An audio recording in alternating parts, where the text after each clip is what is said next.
হেই যোদ্ধারা, এই মুহূর্তে যারা এই ভিডিওটা দেখছেন প্রত্যেকেই এমন কিছু নিয়ে লড়াই করছেন যা তারা কাউকে কখনো বলেনি, আর সেই কিছুটা চুপচাপ আপনার নিজের প্রতি দৃষ্টিভঙ্গিটা ধ্বংস করে দিচ্ছে। কামনা, এই একটা শব্দই মানুষকে অস্বস্তি দেয়, কারণ অন্তরে সবাই এটা জানে, সবাই এটা অনুভব করেছে। সেই টান, সেই ক্ষুধা, সেই অদৃশ্য শৃঙ্খলা যা আপনার মনের চারপাশে ঘুরে বেড়ায় আর ফিসফিস করে বলে আপনি যথেষ্ট নন, যদি না আপনি সেই জিনিসটার পেছনে ছুটেন যা সেটা চায়। কিন্তু এখানে একটা সত্য আছে যা কেউ আপনাকে বলে না। কামনা শুধুমাত্র আকাঙ্ক্ষা, এটা খালি থাকার কথা। এটা তোমার ভেতরের সেই কণ্ঠস্বর যা বলে যদি আমি শুধু এই একটা জিনিসটাই পাই তাহলে আমি ওসবটা পূর্ণ বোধ করব। আর তুমি যতবারই এটা ধরার চেষ্টা করো সেই শেষ লাইন আরও দূরে সরে যায়, প্রতিবারই। তাই তুমি দৌড়াতে দৌড়াতে এমন কিছুটার পেছনে ছুটছ যা কখনো তোমাকে পূর্ণ করবে না, আর যতদিন দৌড়াবে ততই তোমার আত্মা ক্লান্ত হয়ে পড়ে। এই ভিডিওটা দোষারোপ নিয়ে নয়, লজ্জার বিষয় নয়। এটা তোমাকে ভাঙা মনে করানোর জন্য নয়, কারণ তুমি ভাঙা নও, তুমি মানুষ। আর মানুষ হওয়া মানে আমরা তো মূলত গভীরভাবে অনুভব করার জন্যই তৈরি। সমস্যা হলো তুমি অনুভব করছো না, বরং তোমার অনুভূতিগুলো কেউ বা কিছু ছিনিয়ে নিয়ে একবারে এমন একটা চক্রে ফেলেছে যেখান থেকে বের হওয়া যাচ্ছে না। কিন্তু চক্র ভাঙা যায়, আর আজ আমি তোমাকে ঠিক কিভাবে ভাঙতে হয় সেটা দেখাবো। এবার একটু থেমে যাও। প্রাচীন স্টোয়িক দার্শনিক মার্কাস অরেলিয়াস একবার এমন কিছু লিখেছিল যা আমাদের সবাইকে থামে ভাবতে বাধ্য করে। সে বলেছিল, তোমার মন তোমার নিয়ন্ত্রণে, বাইরের ঘটনা নয়। এটা বুঝলে শক্তি পাবে। আবার পড়ো এটি, একটু সময় দাও নিজেকে। কারণ যেই মুহূর্তে তুমি সত্যিই বুঝতে পারো তোমার মনই হলো যুদ্ধক্ষেত্র, তোমার চারপাশের পৃথিবী নয়, তখন সব কিছু বদলে যায়।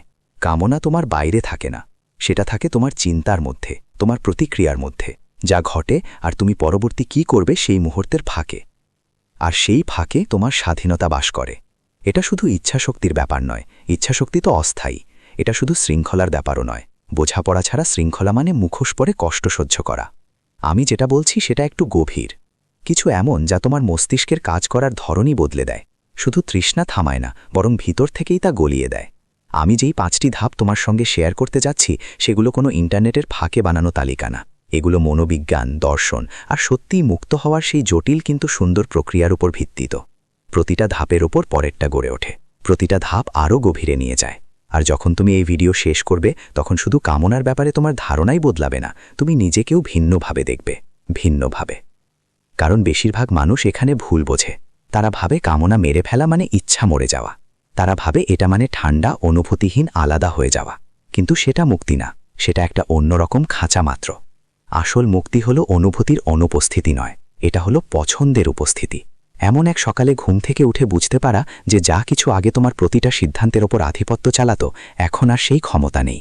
আর সেই অনুভূতিটা, ওটা বলে বোঝানো যায় না। তাই যদি তুমি এমন কেউ হও যা এই চক্রে আটকে পড়েছ, সব কিছু চেষ্টা করেছ কিন্তু কিছুই কাজ করছে না, আর আয়নায় নিজেকে দেখেছ আর ভাবছ কেন বারবার এমন কিছুতে ফিরে যাচ্ছ যা তোমার জন্য ভালো নয়, এই ভিডিওটা তোমার জন্যই তৈরি করা হয়েছে। প্রতিটা কথা, প্রতিটা বাক্য, প্রতিটা মুহূর্ত স্কিপ করো না, ফাস্ট ফরওয়ার্ড করো না, কারণ ভিডিওর প্রতিটা অংশই গুরুত্বপূর্ণ। প্রতিটা ধাপ পরের সাথে যুক্ত, আর যদি একটা মিস করো পুরো ছবিটাই হারাবে। তো এখনই শুরু করার আগে আমি তোমার কাছে একটা কাজ চাই। আমাকে লাইক দাও, কমেন্ট করো, যে কেউ যার এটা শুনতে দরকার ওর সাথে শেয়ার করো, চ্যানেলটা সাবস্ক্রাইব করো। কারণ এটা শুধু কন্টেন্ট না, এটা একটা কথোপকথন, আর কথোপকথনের জন্য মানুষ দরকার। আমি খুশি তুমি এখানে এসেছ। এটা তোমার মুহূর্ত নিজেকে প্রমাণ করার। আমি চাই তুমি এখনই কমেন্টে লিখো, আমি আমার বাধাগুলো থেকে বেশি শক্তিশালী। প্রথমটা হলো সচেতনতার পরিবর্তন। লড়াই বন্ধ করো, দেখার চেষ্টা করো। লাস্টের সঙ্গে লড়াই করার সময় সবাই যে প্রথম ভুলটা করে সেটা হলো এটাকে ওরা শত্রু মনে করে। এক সকালে জেগে উঠে পুরো হতাশ, নিজের প্রতি ঘৃণা ভরে বলে আমি এটাকে ধ্বংস করব, আমার সব শক্তি দিয়ে লড়ব। আর কিছুদিন, হয়তো কয়েক সপ্তাহ সেটা কাজ করে। ওরা শক্তিশালী বোধ করে, ওরা নিয়মিত বোধ করে, মনে হয় অবশেষে জয়ী হচ্ছি। তারপর এক শান্ত সন্ধ্যায়, একাকী মুহূর্তে, এক টুকরো ট্রিগারে ওরা যা কিছু গড়েছিল সব ভেঙে পড়ে। কারণ ওরা দুর্বল ছিল না, বরং ওরা ভুলের বিরুদ্ধে লড়ছিল। দেখো, যখন তুমি কোনো জিনিসের সাথে লড়াই করো তখন তুমি তাকে শক্তি দাও, তোমার সব শক্তি আর মনোযোগ তার উপর খরচ করো। তুমি সেটাকেই নিয়ে ভাবতে থাকো। তুমি আসলে সেই একই জিনিসের দিকে আসক্ত হয়ে পড়ো যাকে তুমি ধ্বংস করতে চাও। আর কামনা মনোযোগ খায়। সেটা ভালো মনোযোগ না খারাপ সেটা তার কোনো ব্যাপার না, শুধু দরকার তোমার দৃষ্টি, শুধু দরকার তোমার মনোযোগ। তাই কামনাকে আসলেই শেষ করার প্রথম ধাপ হলো তার সাথে লড়াই না করা, বরং তাকে আসলেই দেখা, ঠিক যেটা সেটা হিসেবে দেখা। এটাকেই বলে সচেতনতার পরিবর্তন। সবকিছুর ভিত্তি, যেটার উপর সবকিছু তৈরি হয়। মনোবিজ্ঞানী কার্ল জুং তার পুরো জীবন মানব মনের উপর গবেষণা করেই কাটিয়েছেন, আর তার সবচেয়ে শক্তিশালী কথাগুলোর মধ্যে একটা হলো, যে কোনো সমস্যা বা অসুস্থতা ঠিক করার প্রথম ধাপ হলো সেটাকে সচেতন করার মধ্যে আনা। সেটার বিরুদ্ধে লড়াই করা নয়, অস্বীকার করা নয়, বা মনের অন্ধকার কোণায় গোপন করে আরও গাঢ় হওয়ার সুযোগ দেয়া নয়, বরং সেটা আলোয় আনা, সরাসরি তাকানো, তার রূপ, তার কণ্ঠস্বর, তার প্যাটার্ন বুঝে নেয়া। কারণ যতক্ষণ তুমি সত্যি কোনো কিছুকে যেমন আছে তেমনই দেখলেই সেটা তোমাকে ঠকাতে পারে না। আর কামনা হলো মানুষের মনের সবচেয়ে বড় একটা ছলনাময় জিনিস। একটু ভাবো তো, যখন কামনা আসে সেটা সরাসরি বলে না, হেই, আমি এসেছি একটা অস্থায়ী অনুভূতি তৈরি করতে যা তোমাকে আগের থেকে আরও খালি করে দেবে। না, সেটা ছদ্মবেশ ধরে আসে। একাকিত্বের ছদ্মবেশে এসে বলে, আমি সংযোগ। বিরক্তির ছদ্মবেশে এসে বলে, আমি উত্তেজনা। ব্যথার ছদ্মবেশে এসে বলে, আমি পালিয়ে যাওয়া।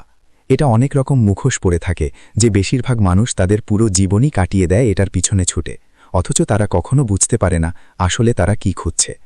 তাই সচেতনতার পরিবর্তন মানে হলো এক এক করে সেই মুখোশগুলো খুলে ফেলা। আসল জীবনে এটা কিভাবে করো, তাও না কেবল তত্ত্বে, বাস্তবে। পরের বার যখন তোমার বুকের ভেতর বা মনে সেই টানটা অনুভব করবে, তখন পালাতে যাস না, সঙ্গে সঙ্গে থামানোর চেষ্টা করো না, বরং একটু থামো, মাত্র 10 সেকেন্ড বিরতি দাও। আর ওই 10 সেকেন্ডে নিজের কাছে একটাই সহজ প্রশ্ন করো, আমি আসলে কে? আপনি আসলেই এখন কেমন অনুভব করছেন? আমি যা চাই তা তো না, আমি আসলে কি অনুভব করছি? আপনি কি একা বোধ করছেন, কি আপনি বিরক্ত, দুঃখী, হতাশ, কি আপনি দিনের শুরুতে ঘটে যাওয়া কোনো কষ্টকর ঘটনা থেকে পালাতে চাইছেন? কারণ প্রত্যেক ইচ্ছার পেছনে এমন একটা অনুভূতি থাকে যেটার ইচ্ছার সাথে কোনো সম্পর্ক নেই। এমন একটা আঘাত থাকে যেটা কেউ দেখেনি, এমন একটা অনুভূতি থাকে যেটা স্বীকার করা হয়নি। আর যেদিন আপনি সেটা নাম দিবেন, যেদিন আপনি নিজেকে বলবেন, আহা, আমি আসলে এটা চাচ্ছি না, আমি দুঃখী, আমি একলা লাগছে, আমি আঘাত পেয়েছি, টানটা কমে যায়। একদম না, একবারে না, কিন্তু কমে যায়, কারণ তুমি তার একটা মুখোশ খুলে ফেলেছ। আর একবার খুলে ফেলা মুখোশ আর কখনো পরা যায় না। এটা একবারের ব্যাপার না, এটা বারবার করতে হয়। প্রতিবার যখন সেই টানটা আসে, তুমি সেটা দেখার চেষ্টা করো, তুমি তার নিচের প্রকৃত অনুভূতিটা চিনতে শিখো। আর সময়ের সঙ্গে সঙ্গে মুখোশগুলো শেষ হয়ে যায়, ফাঁকিবাজি বন্ধ হয়ে যায়, বাকি থাকে শুধু তুমি, স্পষ্ট, সৎ, জাগ্রত, সেই সচেতনতা। শিফট মানে নিয়ন্ত্রণ করা নয়, এটা স্পষ্টতা পাওয়ার ব্যাপার। আর স্পষ্টতাই প্রথম আলো যা অন্ধকার ভেদ করে। তুমি এইভাবে অনুভব করায় দুর্বল নও, তুমি মানুষ, কিন্তু তুমি এমন একজন যে এখনই মুক্ত হবার প্রথম পদক্ষেপটা জানে। আর সেই জ্ঞান একটা বীজ যা একবার বপন করলে আর পুরোপুরি মুছে ফেলা যায় না। দেখো তোমার ভিতরে আসলেই কি ঘটছে, তাহলে আর কেউ কখনো একইভাবে তোমাকে ঠকাতে পারবে না। দ্বিতীয়টা, খালি ভাবনার কথা। যেটা আসলেই ক্ষুধার্ত সেটাকেই খাওয়াও। তোমার ভিতরে একটা ক্ষুধা আছে যা খাবার দিয়ে মেটানো যায় না, ছোঁয়া যায় না, আর তুমি সারা জীবন ভুল জিনিস দিয়ে তাকে খাওয়াতে চেয়েছ। এটাই সেই জায়গা যেটা অনেকেই এড়িয়ে যায়। এটাই এমন একটা জায়গা যা মানুষকে অস্বস্তি দেয়, কারণ এটা তোমাকে তোমার জীবনের অনেক দিন ধরে পালিয়ে আসা কোনো কিছুর মুখোমুখি হতে বাধ্য করে। এটা তোমার ভিতরের খালি জায়গার কাছে বসে সত্যিকারের একটা কথা বলার কথা বলে।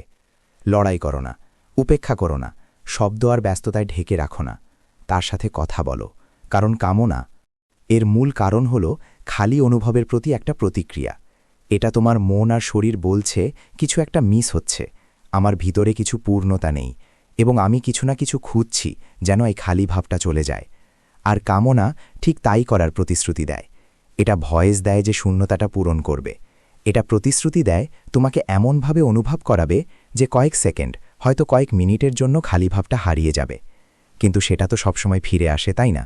সবসময় ফিরে আসে, কারণ কামনা আসলে কিছুই পূরণ করে না। এটা শুধু ঢেকে দিলাম, যেমন একটা দেয়ালের ফাটল পেইন্ট দিয়ে ঢেকে দিলে ফাটল তো থাকেই, পেইন্ট শুধু সাময়িকভাবে ঢেকে রাখে, পরে সেটাও ছেড়ে যায়, আর তুমি আবার সেই একই ফাটলের সামনে দাঁড়িয়ে থাকো। শুধু এখন তুমি আরও ক্লান্ত, আরও হতাশ, আরও বিশ্বাস করছো যে তোমার মধ্যে কোনো মৌলিক সমস্যা আছে। তোমার কিছুই ভুল নেই, তুমি শুধু এখনও আসল ক্ষুধাটা কিভাবে মেটাতে হয় সেটা শিখোনি। দার্শনিক ব্লেজ পাস্কাল শতাব্দী আগে এমন কিছু লিখেছিলেন যা সরাসরি বিষয়টার মূলে গিয়ে আঘাত করে।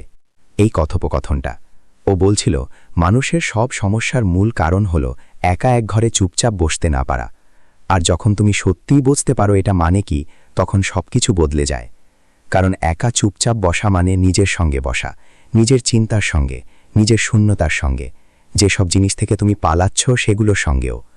আর পাস্কাল বলছিল না যে একা বসা কষ্টদায়ক, ও বলছিল আমরা নিজেই এটাকে কষ্টকর করে তুলি, একটুও চুপ থাকা মানতে না পারার কারণে, প্রতিটা সেকেন্ডের নীরবতাকে ভরিয়ে দেওয়ার কারণে, কোনো বাহ্যিক কিছু দিয়ে, কিছু অস্থায়ী কিছু দিয়ে, যা আমাদের ভরা মনে করায় কিন্তু আসলে কখনো পূর্ণ করে না। কামনা হলো এর মধ্যে সবচেয়ে জোরালো একটা উপায়। তো এখানে দ্বিতীয় ধাপ আসলো, যাকে বলে খালি থাকার কথাবার্তা। আর এটাই ঠিক যেমনটা নামটা শুনে মনে হয়। তুমি তোমার খালি জায়গার সামনে বসো, পালাও না, স্ক্রল করো না, নিজের বাইরে কিছু ধরো না, বসো আর শোনো। শুনতে পারে অস্বস্তিকর লাগতে পারে, আর প্রথমে অবশ্যই লাগবে, কারণ যখন তুমি পালানো বন্ধ করবে, যখন তুমি আসলে থেমে দাঁড়ানো মানে খালি ভাবনা চুপ থাকে না, সেটা স্পষ্ট ভাষায় বলে, ঠিক কি দরকার সেটা জানায়। আর যা দরকার সেটা প্রায় কখনোই তুমি যা দিচ্ছ তার মতো হয় না। বেশিরভাগ সময় দরকার হয় মানে বা অর্থের। সকালে ওঠার একটা কারণ দরকার, যা শুধু বাঁচা ছাড়িয়ে যায়। দরকার সেসব সম্পর্ক যা সত্যি, গভীর আর পারফরমেন্স বা স্বীকৃতির ওপর ভিত্তি করে নয়। দরকার উদ্দেশ্য, এমন কিছু যা তোমার অস্তিত্বকে অর্থপূর্ণ করে তোলে, কিছু যা তোমাকে ভেতর থেকে মনে করায় তুমি বড় কোনো কিছুর অংশ হচ্ছ, নিজের থেকে বেশি। এসব কিছু কামনা তোমাকে দিতে পারে না। কামনা হয়তো এক মুহূর্তের জন্য এসব অনুভব করাতে পারে, কিন্তু তা টিকিয়ে রাখতে পারে না। সেটা করতে পারে কেবল তুমি নিজেই। আর সেটা তখনই সম্ভব যখন তুমি প্রতিটি অস্বস্তিকর অনুভবের জবাব হিসেবে কামনাকে থামিয়ে দাও। তোমার দৈনন্দিন জীবনে এটা কিভাবে অনুশীলন করবে সেটা হলো দিনে একবার, যদিও শুধু 5 মিনিটের জন্যই হোক, চুপচাপ বসে থাকো। ফোন নেই, গান নেই, পডকাস্ট নেই, কিছুই নেই, শুধু তুমি আর তোমার ভিতর থেকে যা যা আসে তা নিয়ে থাকো। আর যখন খালি অনুভূতিটা আসবে, যা আসবেই, তখন আতঙ্কিত হবা না, ফোনের দিকে হাত বাড়াবে না। এর বদলে মুখে করে বা মনের মধ্যে এই প্রশ্নটা করো, তুমি আসলে আমার কাছ থেকে কি চাও? তারপর মন খুলে শোনো, সত্যিকারে শোনো। উত্তর সব সময় তাড়াতাড়ি আসবে না, কোনো দিন চুপচাপ থাকবে, কোনো দিন একদম কিছুই আসবে না।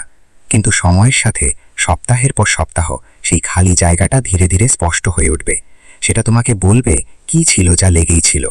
আর একবার তুমি বুঝে গেলে আসলে কি কিছু নেই, তখন তুমি সেটা পূরণ করতে পারো সত্যিকারের কিছু দিয়ে, কিছু টিকবে এমন কিছু দিয়ে, যা তোমাকে আগের চেয়ে আরও খালি করে ফেলবে না।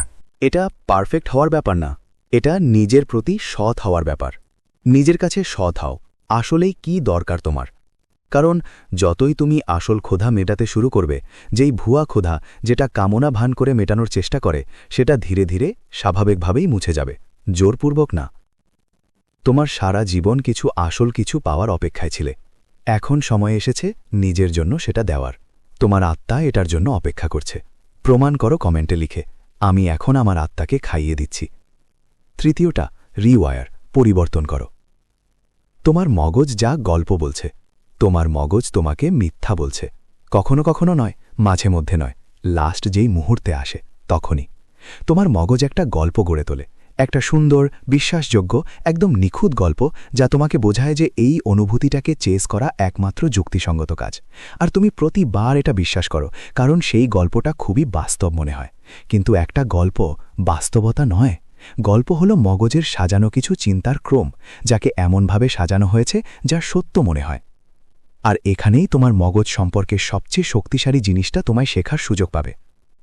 মনে রেখো, তুমি সেই গল্পটা আবার লিখতে পারো, কালকে না, কোনোদিন না, এই মুহূর্তেই, যখন ঘটনাটা ঘটছে ঠিক তখন। এটা তৃতীয় ধাপ, যাকে বলে রিওয়ায়ার বা পুনর্বিন্যাস। স্নায়ুবিজ্ঞানী নরম্যান ডয়েটস বছরগুলো ব্যয় করেছেন মানব মস্তিষ্ক কিভাবে পরিবর্তিত হয় এবং মানিয়ে নেয় তা বোঝার জন্য। আর তার সবচেয়ে আলোড়ন সৃষ্টিকারী আবিষ্কারের একটা হলো নিউরোপ্লাস্টিসিটি, যার মানে খুব সহজ, তোমার মস্তিষ্ক স্থির নয়, এটা পাথরের মতো কঠিন নয়, এটা আবার গড়ে তোলা যায়, নতুনভাবে সাজানো যায়, রিওয়ায়ার করা যায়। প্রতিবার যখন তুমি নতুন কোনো চিন্তা করো, প্রতিবার যখন তুমি ভিন্ন কোনো সিদ্ধান্ত নাও, পুরনো কোনো ট্রিগারের রেসপন্স দিলে, তোমার মগজ শারীরিকভাবে বদলে যায়, নতুন রাস্তা খুলে যায়, পুরনো রাস্তা দুর্বল হয়ে পড়ে। আর সময়ের সাথে সাথে যেই প্যাটার্নগুলো ভাঙা অসম্ভব মনে হতো, সেগুলোই হয়ে যায় সবচেয়ে সহজে ছেড়ে দেওয়া যায় এমন জিনিস। এর মানে হলো, তুমি যে সাইকেলে আটকে ছিলে সেটা চিরকালের জন্য নয়, কখনোই ছিল না। তাহলে চলো কামনার গল্পটা কিভাবে বলে সেটা নিয়ে কথা বলি, কারণ মিথ্যার গঠন বুঝাই তার ভাঙনের প্রথম ধাপ। যখন কামনা আসে, তখন তোমার মগজ বলে না, আমি অস্থায়ী কিছু অনুভব করতে যাচ্ছি, রাসায়নিক একটা ঝাপটা, যা পরে আমাকে আরও খারাপ লাগাবে। না, তোমার মস্তিষ্ক কিছু অনেক বেশি মোহনীয় কথা বলে। বলে, তুমি এটা পাওয়ারই হকি, তুমি অনেক কঠোর পরিশ্রম করেছ, তুমি অনেক কষ্ট সহ্য করেছ, এই এক মুহূর্তের আনন্দ তুমি নিজেকে দিতে পারো। একবারই করো, তারপর থেমে যাবে। আর এই শেষ কথাটা একবারই করো, এটা তোমার মস্তিষ্কের সবচেয়ে বিপজ্জনক কথা, কারণ এটা কখনো একবারই শেষ হয় না, এটা কখনো শেষবার হয় না। আর কোথাও গভীরে, সব আওয়াজের নিচে, তুমি ইতোমধ্যেই সেটা জানো। তাই রিওয়ায়ার করার মানে হলো সেই গল্পটাকে ঠিক মুহূর্তেই ধরে ফেলা, আর সেটা সত্যের সাথে বদলে ফেলা। কোনো কঠোর কিছু নয়, কোনো শাস্তিপূর্ণ কিছু নয়, কারণ অপরাধবোধ আর নিজেকে শাস্তি দেওয়া মুক্তির হাতিয়ার নয়, ওগুলো লজ্জার হাতিয়ার। আর লজ্জা চক্র ভাঙে না, লজ্জা চক্রটাকেই আরও পুষে তোলে। রিওয়ায়ার মানে হলো মিথ্যার বদলে একটা শান্ত, সৎ, শক্তিশালী সত্য বসানো। এটা বাস্তবে যেভাবে কাজ করে সেটা হলো, যখনই তুমি দেখতে পাও গল্পটা শুরু হচ্ছে, ঠিক সেই মুহূর্তে তোমার মস্তিষ্ক যখন শুরু করে এটা যে কেন তোমায় হার মানতে হবে, সেই পরিচিত এক কথা বন্ধ করে দাও। ওর সাথে তর্ক করো না, ওকে বুদ্ধিতে হারানোর চেষ্টা করো না, শুধু নিজেকে স্পষ্ট আর শান্ত কণ্ঠে বলো, এটা একটা গল্প, সত্যি নয়। তারপর ওর জায়গায় অন্য কিছু বসিয়ে দাও। নিজেকে বলো, আমি আগে এই অনুভব করেছি, আমি জানি এটা কোথায় নিয়ে যায়, আমি এই শেষ দেখেছি, আর এবার আমি অন্য কিছু বেছে নেব। এটাই পুরো ব্যাপার, কোনো নাটকীয় কথা নয়, কোনো দীর্ঘ অন্তর্মুখী লড়াই নয়, শুধু একটা নীরব, দৃঢ় দিক পরিবর্তন, এক ধরনের কোমল কিন্তু দৃঢ় হাত। নিজের মনের স্টিয়ারিং হুইল নিজের হাতে, আর এটাই যেটা এটা এত শক্তিশালী করে তোলে। প্রতিবার যখন তুমি এটা করো, প্রতিবার যখন তুমি সেই গল্পটা ধরো আর সেটা অনুসরণ না করার সিদ্ধান্ত নাও, তোমার মস্তিষ্ক নিজেকে নতুন করে সাজায়।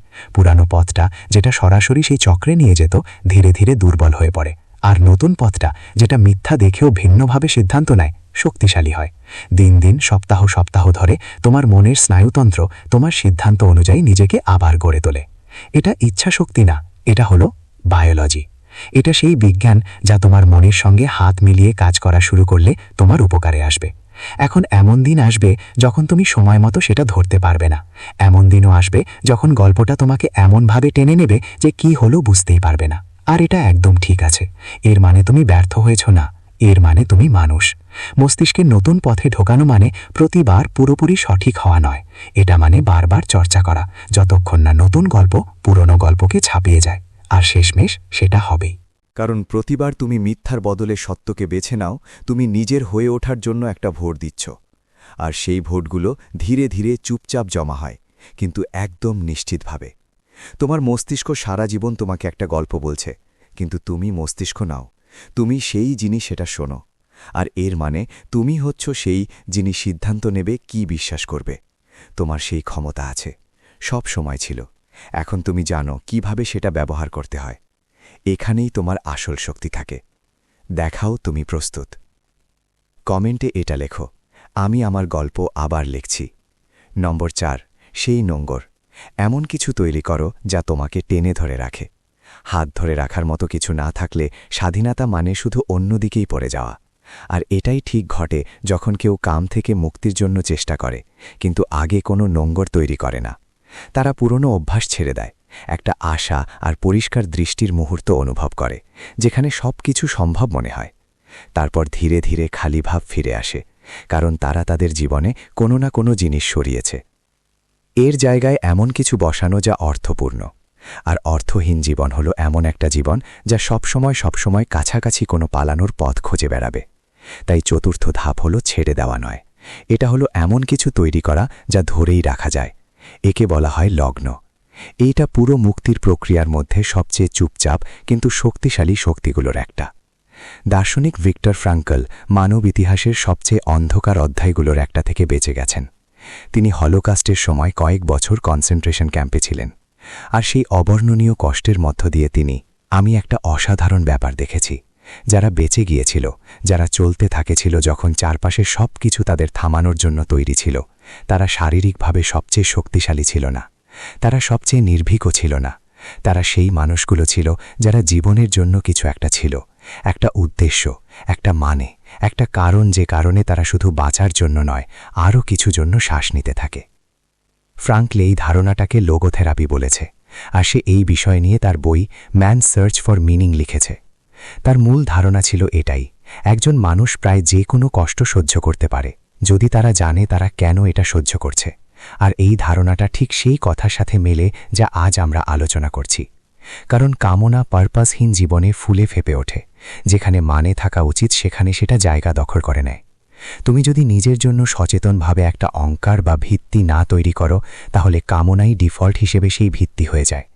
আর যেই মুহূর্তে তুমি সত্যিকারের একটা ভিত্তি তৈরি করো, নিজের জন্য এবং নিজের জীবনের জন্য আসার একটা সত্যিকারের কারণ, কামনা তখন তার অবস্থান হারায়। আর সেটা তোমার দিনের সবচেয়ে গুরুত্বপূর্ণ জিনিস হতে পারে না, অন্য কিছু সেটা হয়ে যায়। তাহলে কি হলো অ্যাঙ্কার? এটা কোনো বড় কিছুর ব্যাপার না, বাইরে থেকে দেখলে কিছুটা সাধারণই লাগে। এটা কিছু ব্যক্তিগত, এমন একটা জিনিস যা তোমাকে মনে করায় তোমার জীবনের একটা দিক আছে, এমন কিছু যা সকালে ঘুম থেকে ওঠার পর তোমাকে তোমার ইচ্ছের চেয়ে বড় একটা কারণ দেয় সামনে এগোতে। কারো জন্য সেটা কিছু তৈরি করা, লেখা, গড়া, নিজের হাত বা মনের সাহায্যে এমন কিছু করা যা আগে ছিল না। আর কারো জন্য সেটা অন্য কারো সেবা করা, পাশে থাকা, একজন বন্ধু হওয়া, পরিবারের কারো খেয়াল রাখা, এমন কিছু করার চেষ্টা করা যার সাথে নিজের কোনো সম্পর্ক নেই। অনেকের কাছে এটা তাদের নিজস্ব উন্নতি, প্রতিদিন ছোট ছোট চেষ্টায় নিজেদের গতকালের চেয়ে একটু ভালো হয়ে ওঠা। কারো জন্য নয়, শুধু নিজেদের জন্য। সেই ভিত্তি অবশ্যই পারফেক্ট হতে হবে না, বিরল বা চমকপ্রদ হতে হবে না, শুধু আসল হতে হবে। চল কিভাবে নিজেরটা খুঁজে পাওয়া যায় সেটা দেখাই। নিজের সঙ্গে বসো, ফোন স্ক্রোল করার জন্য না, মনোযোগ হারানোর জন্য না, ভাবার জন্য এবং নিজের কাছে একটাই প্রশ্ন করার জন্য, যদি আমার জীবনে কামনা না থাকতো, আর যদি সেটা পালানোর পথ না হতো, তবে আমার শক্তি কোথায় খরচ করতাম? সেই উত্তরই তোমার ভরসা। হয়তো সেটা অনেক বছর ধরে অভ্যাস আর বিভ্রান্তির আড়ালে চাপা পড়ে আছে। হয়তো সেটা এমন কিছু যেটা আগে তোমার জন্য গুরুত্বপূর্ণ ছিল, কিন্তু কামনা চুপচাপ তোমার মন দখল করে নেয়ার আগে। হয়তো সেটা এমন কিছু যেটা তুমি কখনো অন্বেষণ করনি, কারণ তোমার কাছে কোনো সুযোগই ছিল না। সেটা কোনো ব্যাপার না, যাই হোক, তোমার শক্তি ঠিক ওখানেই থাকা উচিত। আর সবচেয়ে জরুরি কথা হলো, কামনা চলে যাওয়ার অপেক্ষা করো না, শুরু করো এখনই। তুমি তোমার অ্যাঙ্কার তৈরি করছো, এখনই তৈরি করো, এই বিশৃঙ্খলার মাঝে, এই সংগ্রামের মাঝখানে। কারণ অ্যাঙ্কার এমন কিছু না যা তুমি মুক্তির পরে যাও, এটাই তোমাকে মুক্ত করে। প্রতিটা মিনিট তুমি তোমার অ্যাঙ্কারে খরচ করো, 1 মিনিট কামনার কাছে যায় না। প্রতিটা টুকরো শক্তি তুমি কোনো অর্থপূর্ণ জিনিসে দাও, একটা টুকরো সে চুরি করতে পারে না। আর সময়ের সাথে সাথে ভারসাম্যটা নিজে নিজে ধীরে ধীরে বদলে যায়, কোনো বড় চেষ্টার দরকার হয় না। অ্যাঙ্কারটা টানে থেকে শক্তিশালী হয়ে ওঠে। একদিন তুমি ফিরে তাকাবে আর বুঝতে পারবে যে কামনা হারিয়ে যায়নি, কারণ তুমি ওর সঙ্গে বেশি লড়াই করেছিলে না। ও হারিয়ে গেছে কারণ তুমি এমন কিছু গড়ে তুলেছিলে যা অনেক বেশি গুরুত্বপূর্ণ, যার জন্য কামনার কোনো জায়গাই রইল না। এটা ব্যস্ত জীবনে আর একটা কাজ যোগ করার ব্যাপার না, এটা হলো ঠিক করা যে তোমার জীবন আসলে কোথায় যাবে। এটা হলো সিদ্ধান্ত নেওয়া যে তোমার দিনগুলো সাময়িক স্বস্তির চেয়ে অনেক বেশি মূল্যবান, আর তুমি নিজেও সাময়িক স্বস্তির চেয়ে অনেক বেশি মূল্যবান। তোমার গোড়া গড়ে তোলো, তাকে কাছে রাখো, আর দেখো কিভাবে বাকিটা সব ধীরে ধীরে ঠিক হয়ে যায়। স্থান, তোমাকে কখনো ভেসে যেতে বলা হয়নি, তোমাকে ইচ্ছাপূর্বক এগিয়ে যেতে বলা হয়েছে। এখন তুমি জানো কিভাবে। তুমি মহানতা গড়ার জন্য জন্মেছ। যদি এটা তোমার হৃদয় ছুঁয়েছে, কমেন্টে লিখো, আমি আরও বড় কিছু করার মতো তৈরি। নম্বর 5, আত্মসমর্পণ। নিজের ভিতরের যুদ্ধটা ছেড়ে দাও। সবচেয়ে গভীর কারাগারটা হলো সেইটা যা তুমি নিজেই তৈরি করেছ, মুক্ত হতে গিয়ে। আর ঠিক সেই জায়গায় বেশিরভাগ মানুষ পৌঁছায়, যখন তারা নিজেদের ভিতরের লড়াইকে এমন এক যুদ্ধ হিসাবে দেখে যা জিততেই হবে। তারা লড়ে, তীক্ষ্ণ করে, প্রতিটা দিন কঠোরভাবে সামলায়, আর ধীরে ধীরে অজান্তেই লড়াইটাই হয়ে যায় একটা বন্দিঘর। কারণ যে মানুষটা নিজের সঙ্গে লাগাতার যুদ্ধ করে, সে কখনো সত্যি শান্তিতে থাকতে পারে না। আর শান্তি না থাকলে আসল স্বাধীনতাও হয় না, থাকে শুধু অন্যরকম একটা কষ্ট, যা একটা মহৎ মুখোশ পরে থাকে। তাই পঞ্চম আর শেষ ধাপটাই সবচেয়ে কঠিন বুঝতে, কিন্তু একদম মুক্তির পথ। এইটাকে বলে আত্মসমর্পণ, কিন্তু এর মানে হাল ছেড়ে দেওয়া নয়। একটু ভাবো, কারণ বেশিরভাগ মানুষ আত্মসমর্পণ শব্দ শুনলেই পুরো শরীর টানটান হয়ে যায়, হারা মনে হয়, দুর্বলতা মনে হয়। যা তাদের সারা জীবন লড়াই করতে শেখানো হয়েছে তার ঠিক উল্টো। কিন্তু সঠিকভাবে আত্মসমর্পণ মানে দুর্বলতা নয়, এটা হলো মানুষের সবচেয়ে সাহসী কাজ। সেটা যখন তুমি বুঝতে পারো আর যুদ্ধে লড়াই করার দরকার নেই। সেটা যখন তুমি সেই জোর ধরে থাকা হাতগুলো ছেড়ে দাও, যেগুলো এতটাই শক্ত করে ধরেছিলে যে হাত নড়তে চায় না। প্রাচীন আধ্যাত্মিক শিক্ষক ও দার্শনিক অ্যাপিকটেটাস মানুষের আত্মার একটা গভীর কথা বুঝেছিলেন। অনেকেই বুঝতে পারে না। তিনি শিখিয়েছিলেন শান্তি আসে না সবকিছু নিজের নিয়ন্ত্রণে রাখার মাধ্যমে। শান্তি আসে তখন যখন তুমি যা নিয়ন্ত্রণ করতে পারো তা সম্পূর্ণভাবে নিজের করে নাও, আর যা পারো না তা মেনে নাও। তিনি বলতেন, তোমার ক্ষমতার মধ্যে যা কিছু আছে সেটা সর্বোত্তম ব্যবহার করো, আর বাকিটা যেমন হবে তেমনই নাও। আর যখন তুমি এই শিক্ষাটা কামনার সঙ্গে লড়াইয়ে প্রয়োগ করো, তখন এক অসাধারণ পরিবর্তন ঘটে। তুমি আর প্রতিটি কামনার মুহূর্তকে সংকট মনে করো না, নিজেকে শত্রু ভাবা বন্ধ করো, লজ্জা আর বিচার করার স্তর আর যোগ করো না। আগেই যে অনেক কষ্ট ছিল তার উপর আরও একটা বোঝা। আর সেই জায়গায়, সেই নীরব জায়গায় যেখানে যুদ্ধ শেষ হয়, কিছু একটা ভালো হয়ে ওঠে। অনেক দিন ধরেই যেটা আহত ছিল সেটা ধীরে ধীরে ঠিক হতে শুরু করে। আসল সারেন্ডার বা আত্মসমর্পণ মানে আসলে এরকম কিছু। এটা মানে তোমার স্বাধীনতার জন্য যত্ন নেওয়া বন্ধ করে দেওয়া নয়। এটা মানে তোমার জীবনের ধাঁচে উদাসীন বা নিষ্ক্রিয় হয়ে যাওয়া নয়। এটা মানে তুমি বিশ্বাস করা বন্ধ করো যে স্বাধীনতার একমাত্র রাস্তা হলো অবিরত লড়াই করা। এটা মানে তুমি নিজের জায়গায় যেখানেই আছো ঠিক ওখানেই থাকতে নিজেকে অনুমতি দাও। এই মুহূর্তটা উপভোগ করো আর ভাবো না তোমার উচিত কোথায় থাকা। কারণ একটা সত্যি আছে যা কেউ বলে না, নিজেকে পারফেক্ট হতে হবে, কখনো ভুল করা যাবে না, এক রাতেই সব সমস্যা মিটিয়ে ফেলতে হবে। এই চাপটাই আসলে কামনার আগুন জ্বালিয়ে রাখে। যত বেশি ধরে রাখো তত বেশি আঁকড়ে ধরে। নিজের ওপর যত বেশি ঘৃণা করবে এটা অনুভব করার জন্য, তত বেশি এই ঘৃণায় পুষ্ট হয়। কামনা শুধু ইচ্ছাতেই বাঁচে না, এটা ভেতরের দ্বন্দ্বের ওপর বেঁচে থাকে। আর বেশিরভাগ মানুষের সবচেয়ে বড় ভেতরের দ্বন্দ্ব হলো বাহবা, হলো তারা নিজেদের বিরুদ্ধে যুদ্ধে লিপ্ত থাকে। তাই আত্মসমর্পণ মানে সেই যুদ্ধ শেষ করা, না কোনো নাটকীয় মুহূর্তে, না কোনো বড় উপলব্ধিতে, শুধু শান্তভাবে, সৎভাবে এক ধীর নিঃশ্বাস ফেলে ও মৃদু আওয়াজে স্বীকার করে বলো, আমি এখানে আছি, আমি মানুষ, আমি ভাঙা নই, আর আমাকে মুক্ত হতে নিজেকেই লড়াই করতে হবে না। এটা অভ্যাস করো। যখন সেই টানে আসবে আর আসবেই, তখন তৎক্ষণাৎ প্রতিরোধ করো না, তৎক্ষণাৎ লিপ্ত হও না, শুধু নিঃশ্বাস নাও, অনুভূতিটাকে থাকতে দাও, তাকে চাপ দিও না। মানে এর চারপাশে কোনো গল্প গড়ে তোলার দরকার নেই, বা এটাকে কোনো ভুলের প্রমাণ বানানোর দরকার নেই। শুধু ওটাই থাকুক, যেমন আকাশের মধ্যে দিয়ে মেঘ চলে যায়। মেঘ এলো, চলে যাবে, আর আকাশ ঠিক যেমন ছিল তেমনই থাকবে, বিশাল, অক্ষত, সম্পূর্ণ। তুমি আকাশ, মেঘ না। আর এটা হয়তো এই পুরো ভিডিও থেকে তোমার সবচেয়ে বড় শেখা হবে। তুমি তোমার লালসা নও, তুমি তোমার ইচ্ছা শক্তি নও, তুমি তোমার মাথার মধ্যে ভয়ঙ্কর কোনো চিন্তা নও। তুমি সেই জায়গা যেখানে যেখানে সবকিছু উঠে আসে আর আবার মিলিয়ে যায়। তুমি প্রত্যেক অনুভূতির পেছনের সচেতনতা, প্রত্যেক ঝড়ের নিচে যে স্থিরতা আছে।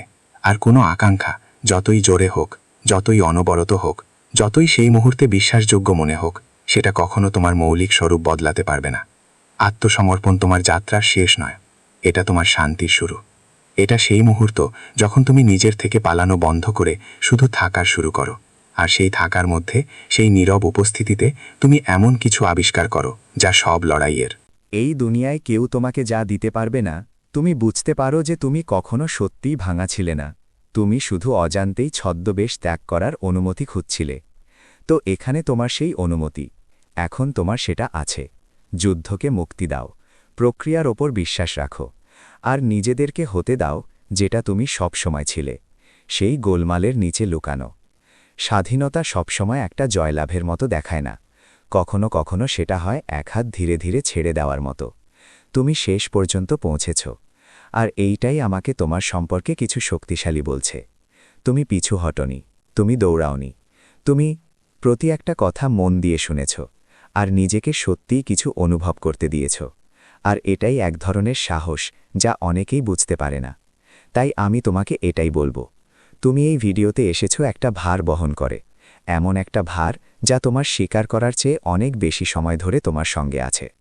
আর হয়তো এখনই, এই মুহূর্তেই সেই ভার পুরোপুরি সরে যায়নি, আর সেটা একদম ঠিক আছে। মুক্তি সবসময় এমন একটা মুহূর্ত না যা এক রাতেই সব পাল্টে দেয়। কখনো কখনো মুক্তি হয় ধীরে ধীরে, শান্তভাবে, সুন্দরভাবে। সবচেয়ে দীর্ঘ রাত্রির পর যেমন সূর্যোদয় ধীরে ধীরে ফুটে ওঠে, তেমনি এটা একবারে আসে না, এটা আসে এক একবার এক একটা নিঃশ্বাসে।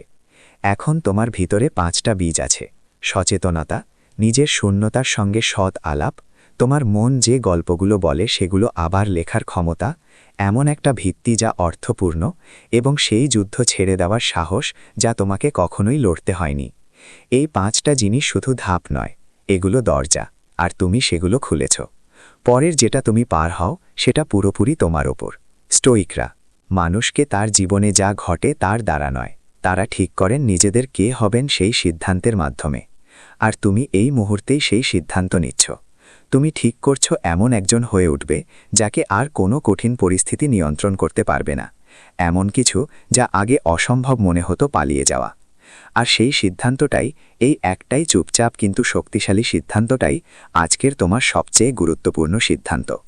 তুমি যেটা আকাঙ্ক্ষা করেছ না, তুমি যেটার পিছনে ছুটেছ না, তুমি নিজের সেই সংস্করণ নও যা ভালো কিছু হবে না বলে মনে হচ্ছিল, হারিয়ে গেছি আর আটকে পড়েছি ভাবছিলাম এই চক্রটাই চিরকাল থাকবে।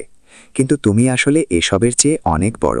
তুমি সেই মানুষ যে অন্ধকারের চোখে চোখ রেখে বলেছে, আমি তোমাকে দেখছি কিন্তু তুমি আমার মালিক নও। আর এটাই সব কিছু। তাই এই ভিডিওটা লাইক দাও, একটা কমেন্ট করো, আর যাদের আজকের এই কথা শুনতে দরকার তাদের সঙ্গে শেয়ার করো। চ্যানেলটা সাবস্ক্রাইব করো, কারণ এটা শেষ কথা নয়, এটা নতুন শুরু। আর আমি এখানেই থাকব তোমার জন্য, যেভাবে তুমি আমার জন্য ছিলে সেভাবেই। আজ নিজেকে নিজের মতো করে সাজাও। যুদ্ধ শেষ, আসল যাত্রা এখন শুরু। আর তুমি প্রস্তুত। তুমি সবচেয়ে কঠিন লড়াইটাই জিতে গেছো। কমেন্টে এটা শেষ কথা হিসেবে রেখে দাও, আমি অবশেষে মুক্ত। দেখার জন্য ধন্যবাদ, সঙ্গে থাকার জন্য ধন্যবাদ, নিজের জন্য বেছে নেওয়ার জন্য ধন্যবাদ।